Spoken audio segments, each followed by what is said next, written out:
नहीं सानकंटी गाँव में आम गोटे अभियोग करते विवेकानंद पाइकरा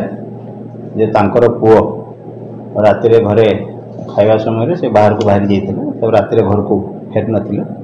राति 1-1:30 बेलू से दिन से नोटिस कले पुओ से गाँव में गोटे चांदनी अच्छे से चांदनी पाखे मुर्मूष अवस्था पड़ी तो हस्पिटाल ना हस्पिटाल कैपिटल हस्पिटाल से रिसीव होता अभियोग अनुसार से जो पाखर गोटे से गाँव में पाख घर किसी लोक अच्छे जो से अभियोग करते पुओ को से बाड़े मारिदी से संक्रांत आम पिपिल थाना गोटे 384/24 एक मर्डर केस रेजिस्ट्रेशन होती आईआईसी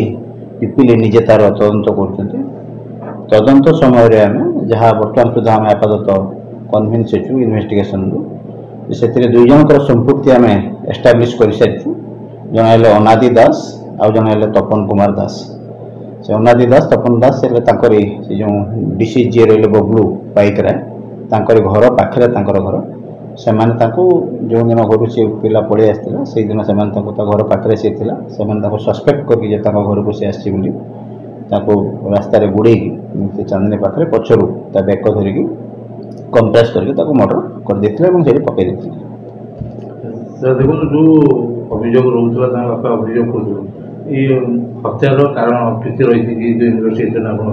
हाँ हत्यार कारण यह अच्छी से मैंने जहाँ अभियोग करते आम भी आपातत इन्वेस्टिगेशन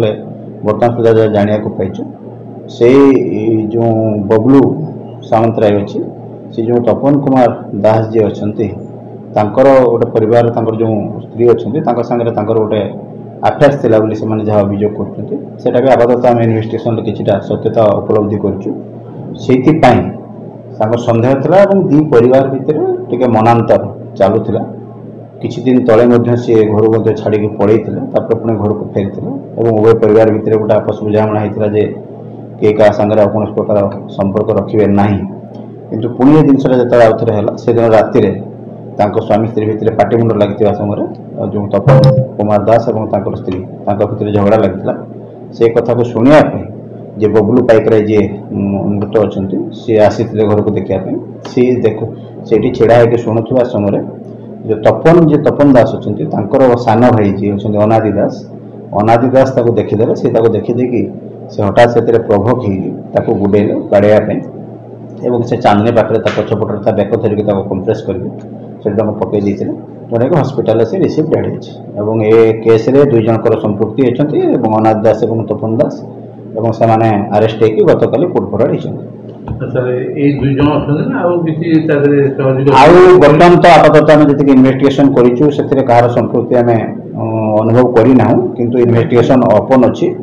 बहुत तदंत भी आमको करार अच्छी पर्यायक्रम जो तदंत आगे बढ़ो जदि कहार संपुक्ति भी